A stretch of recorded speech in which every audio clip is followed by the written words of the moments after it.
All right, how's everybody doing? So this is the beginning of the Warden video, and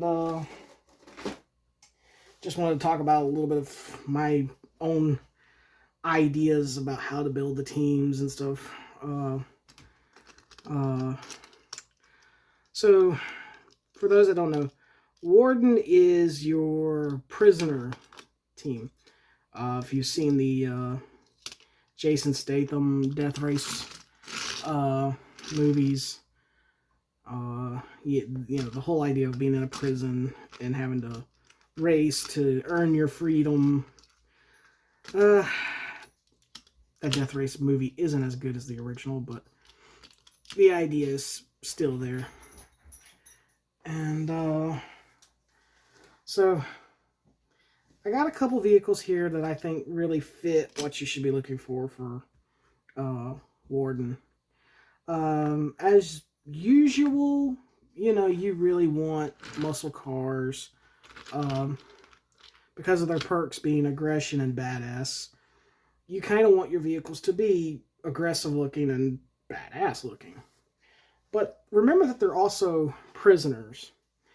And so a good prisoner who does a good job might get something like this Tornado. A prisoner that annoys the guards too much or is a little bit rowdy, I guess, or annoys the actual wardens of the prisons, they might end up getting to drive this Dodge Omni. So, you know, that's the other. I think Warden is a great team to break out your Granadas, like this 82 Granada, which is my mom had a 1975 one, and oh, that car was cursed as hell. She got ran off the road in it, and guy pointed a gun at her, real creepo, and then she had a CB in her Granada. The windows got busted out of the Granada, and her CB was stolen. And general, that car was a disaster for my poor old mom. So yeah, this is basically the kind of vehicle. If you've got Pintos, if you've got Gremlins, if you've got Pacers, if you've got Edsels, even though Edsels weren't really lemons, they were actually really good cars. They just looked like a sideways catfish. You know, basically any kind of car like that is great for the Warden. NASCAR cars, I think, are also great for the Warden because their perks actually lean into them liking wipeouts a little bit more and being a little more on the dangerous side, and thinner metal cars, and especially their performance cars. So NASCAR cars are good. I decided to do this dirt modified car because it looks like it's basically an caged thing, you know. And if you think about it, you know, the cage would keep the driver in, so we can just add a little bit of wire here, wire mesh, and so, you know, you could realistically keep the driver from getting out of the car. And then I think you've got a pretty good rolling prison cell out of this dirt modified. I've done a lot of NASCAR cars for the Warden, so again, that's one reason why I'm not doing that. This Monte Carlo is kind of an exception. It's technically a Monte Carlo stock car. It's a 75 Monte Carlo. I might do this in a NASCAR theme if I can find the appropriate decals. I've been wanting to do a true Donnie Allison one. I did one, but it was a tribute car, not the real one. And I've been wanting to do that, to do the Alabama game. And I still need to find a good Neil Bonnet. Yeah. And again, leaning into the whole, some days you might get a cool vehicle, or you might get a Volkswagen bus to drive, which, I mean, I guess you could say is cool, but I've messing around with this idea. I don't know if I'll go around this tank van idea or not, but right now it's just a concept. And then you want to look for cars that don't even have doors. So, again, when I talked about the Hot Wheels cars, the Tornado doesn't have molded doors on it for some reason. So, if you're going to make a team, you know, you've got these 257 Chevys with no doors molded on them. So you can put some mesh here, or you can clip some paper clips and, you know, actually make prison bars. The reason I kind of like cars that don't have doors at all is because they do have what's called the prison car, and the whole idea of them, of Warden drivers being welded into their vehicles. When you start putting welds on the doors and you put armor plates on the doors, instead of it looking like a prison car, which I'll get into, but it looks more like you've got armor plating. And so it doesn't quite work aesthetically, in my opinion. I've still done it, but so we'll just go ahead and go over what makes the Warden the Warden. And so, yeah, the prison cars, that is the third time the phone has rang while I'm trying to do one of these videos.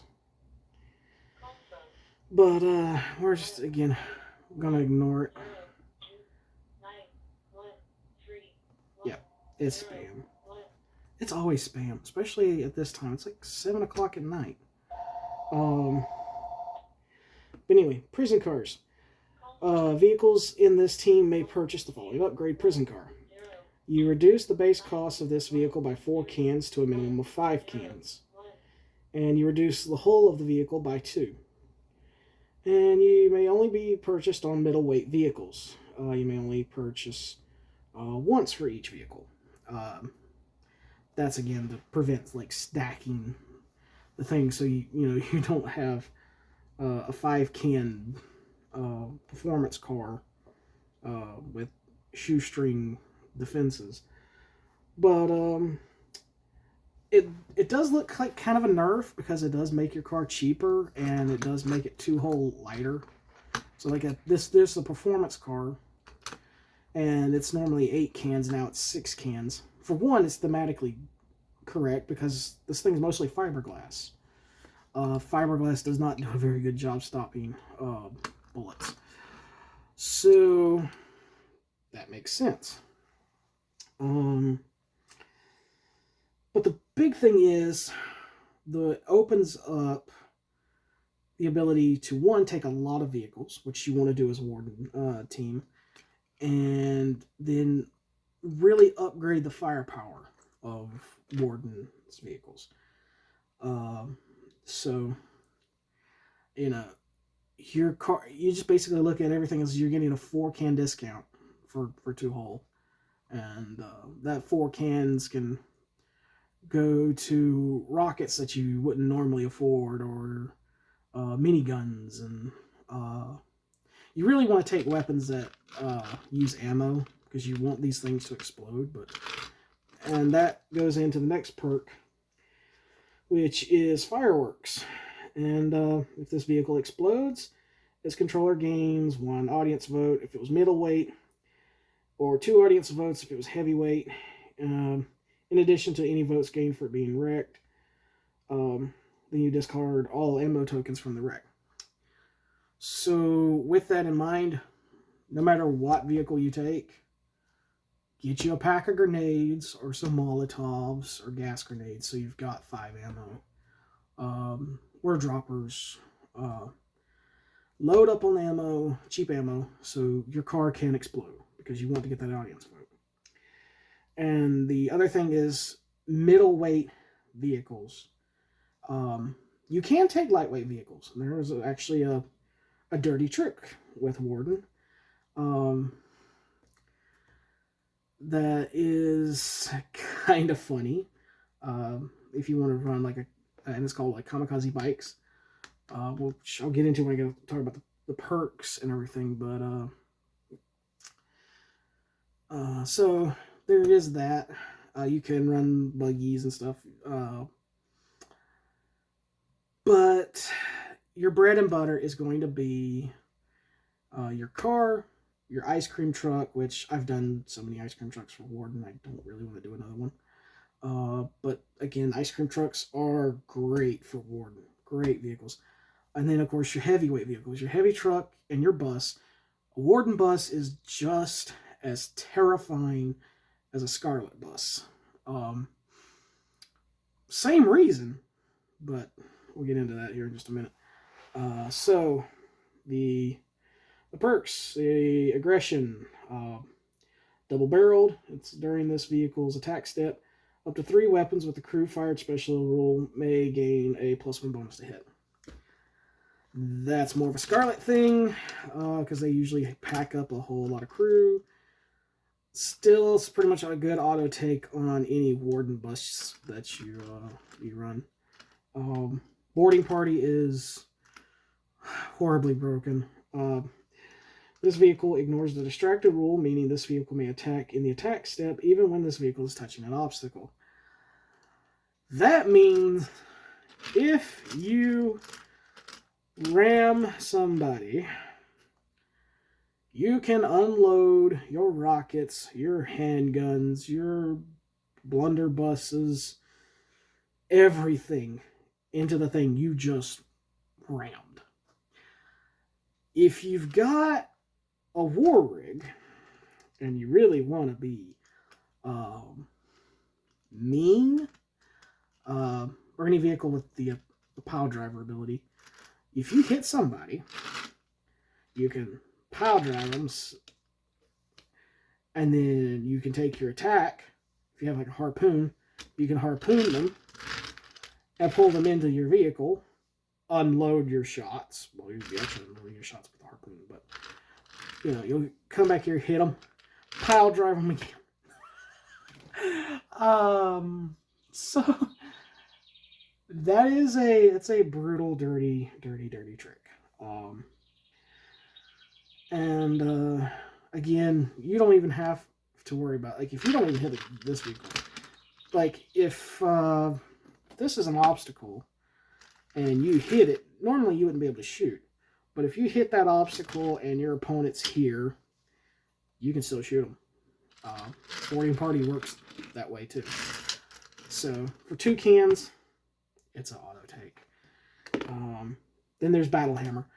This is where it gets a little pricey, and then you're looking at basically switch, because it's 4 cans, so it's basically you're swapping out your whole plate for a ridiculous amount of damage. And that is, when making a smash attack, this vehicle adds 1 attack dice for each hazard token the vehicle currently has. So if you have 5 hazards, or you're going to wipe out at 6, and you know, somebody has just put a whole ton of hazards on you anyway, and you ram somebody before you wipe out, you're basically transferring all of that into D6s. So you have a ram, that's 2d6. You know, you have a middleweight vehicle, or heavyweight vehicle, and you hit something, and then you apply Battle Hammer. Even if you take enough damage to be destroyed, okay, you do your little short straight after being destroyed, and then hopefully explode. And you'll explode, if you're a middleweight vehicle and you've taken the right perks, you'll explode as a heavyweight vehicle. And all of a sudden, you just hit somebody with almost a double tank, 125 tank shot. you know, that's about the level of damage you can do in the right situation. Then there's Terrifying Lunatic, which is 5 cans, and it's also hilarious. And that is whenever a vehicle controlled by another player ends its movement step within short range of this vehicle, the active vehicle gains a hazard token. This is, again, great on heavier vehicles, big buses, your war rigs, you know, things that have a large footprint. Because it is kind of funny, they end their turn and then they go over their hazards and wipe out just because they're beside you. Grinder Man, I don't... If Warden got more out of it, this would be a great perk. If the Highway Patrol could get it, it would be broken. But it's before this vehicle rolls its attack dice and smash attack, it may choose to add 1 hazard to the target vehicle for each point of damage it inflicts, instead of removing hull points. So, if you were to get if you needed to wipe out somebody without destroying them, it would be good. But most of the time, you really want to just wipe somebody out, and for 5 cans, it's expensive. Again, because Highway Patrol actually gets audience votes for wiping out, it'd actually be a much better perk for them. But then you have Murder Tractor, which again I explained would be funny as hell with War Rig, but this vehicle may make pile driver attacks like a War Rig.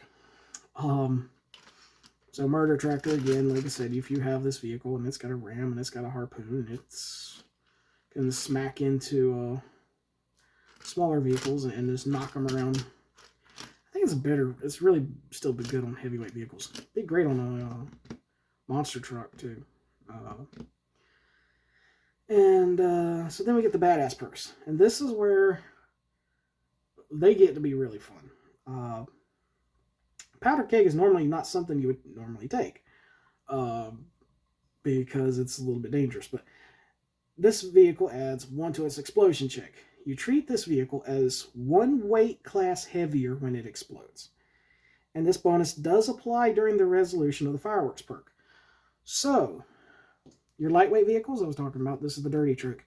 Take a bike, powder keg, pack of grenades, and then, like, say, a mortar. It's, and then you fill out your whole team with that. Okay, every little bike that then crashes and blows up and explodes, it's doing 46 to everything around it. And then you just basically kamikaze them. You just ram them into people. Oh no, I blew up. Boom. Again, when it comes to the Warden, and again, I like to compare these things to Warhammer sometimes. Very, very similar to the way some Imperial Guard play, where it's like, oh, I lost Timmy. Good thing I have Steve and Jimmy and Roger and Jeff. You don't worry too much about the casualties if you're playing Warden. And then you have, again, with the powder keg again, your medium weight vehicles, if they have it, they're getting you 2 audience votes every time they blow up instead of 1. And your lightweight vehicles are getting 1 audience vote every time they blow up. And your heavyweight, and again, these things, when they would blow up, if you've got powder keg, they're blowing up the same damage as a war rig. So they're doing 66 explosive damage. So again, that's why you want to run a lot of middleweight vehicles with powder keg and just have fun. Then you got Crowd Pleaser. Crowd Pleaser I like to put on my performance cars, or any vehicle that's going to be running right on the edge of wiping out a lot. Basically, if the vehicle wipes out, you gain an audience vote. A vehicle like this, it's got a roll cage. The Gaslands is one of those games where you're going to wipe out. You're going to have those moments where you're going to flip. Things are going to happen like that. Being able to have that extra audience vote that you can then steal pole position when you wouldn't normally be able to. You can burn rubber back up to gear 2 and keep going in certain situations that you wouldn't be able to go in. there's so many applications to just having a good extra audience vote for when that bad inevitable thing happens. And then you got Road Warrior. Again, this is another great perk. Once per activation, if this vehicle successfully causes one or more hits on enemy vehicle at any point during activation, this vehicle may remove a single hazard token at the end of its attack step. This is a really good Rutherford perk. It's a really good Warden perk. Because you really don't want to wipe out, even though it is an inevitability sometimes. It's only 2 cans. So being able to hit somebody and take audience votes, take hazard tokens off is big. And again, because you already got that 4 can discount, you can afford to take a minigun and throw 4 dice at somebody. Or rockets. Or, if you've got a big truck, you can slap a 125 on it, and make sure you're getting your damage in. Cover Me, again, it's a decent perk. It's only 2 cans. And once during your activation, this vehicle may remove a hazard token and place it on another friendly vehicle within double range. Again, that one's pretty good. If you've got a vehicle with 1 or 2 hazards and you're about to wipe out, you just toss it on them. Then you got Madman, which at the end of this vehicle's movement step, if it has 4 or more hazard tokens, it may remove a hazard token and place it on another vehicle within medium range. Keep in mind that this stacks with Terrifying Lunatic. So, at the end of your movement phase, you can toss one of your hazards. And if they, in their movement near you, you can toss a hazard on them. And basically, you can be a big problem causer. The only faction that really sponsor that doesn't really work too well with is Rusty's, because they actually like to have a lot of hazards tossed onto them. But for most of your Miyazaki's and your Maxines and the teams that are running a lot of hazards on their vehicles, they don't want you tossing little extra hazards on them. So do it. Bullet Time is it's an interesting perk. It's only 3 cans again. All their perks are pretty cheap. So, I mean, with the exception of Grinder Man, Terrifying Lunatic and Murder Tractor are both well worth 5 cans. And then the rest are 2s and 3, 3. But Bullet Time being 3 cans, it's if this vehicle resolves a slide result during its movement step, it may select one of its weapons to count as turret mounted for the rest of its activation. And, again, that's great. If you've got your performance car with a front-facing minigun, you can slide, and your opponent will be like, haha, I'm out of your arc. Because, I'm over here. And you just go, no, I'm not. And shoot them. And thematically, it is kind of cool. It's, got the whole idea of, turning sideways and then shooting across as you slide. And it's, it does kind of look cool to the mind's eye. But, so yeah, that's Warden. Also, I've got this here. I was going to turn into a gyrocopter for them. I've had this thing laid around for parts, and I've just never used it for parts. So, but again, the idea is still, you want to blow up. You want to blow your opponent up. You want to blow up and take your opponent with you so that the survivors can easily win the race.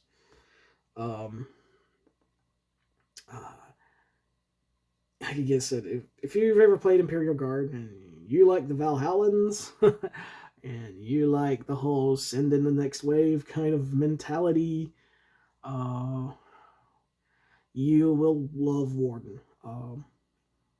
That's my personal opinion of how to play them. And so, with that in mind, I am going to start cracking these open. And getting them in the stripper, and then we'll weaponize them and show them off. And I think y'all will like what I've got planned here. So yeah, this is the Warden, and so I hope y'all enjoy this. Again, like I said, Warden, like I said, their cars are great for, like, if you've got these lemons in diecast form, they're perfect for Warden. Your model, and like I said, the cars with I've said, like I said, way too much. But anyway, so yeah. So anyway, if you like what I'm doing, again, like, share, subscribe. Comments are always welcome. And again, feel free to check out my Etsy store, King of Cats Crafts. Going to try to get some new vehicles posted up Sunday-ish. Probably Saturday, Sunday-ish. So there'll be new things to look at. And again, it's what supports me. It's what keeps me going. And every sale, I usually put that money right back into the hobby. I usually use it to support other content creators, and so, and buy their stuff off of Etsy too. And then I use that to put on my cars. So I really do appreciate it. This has been a pretty productive month, so hopefully we'll keep this pace going. So take care, be safe, and goodbye.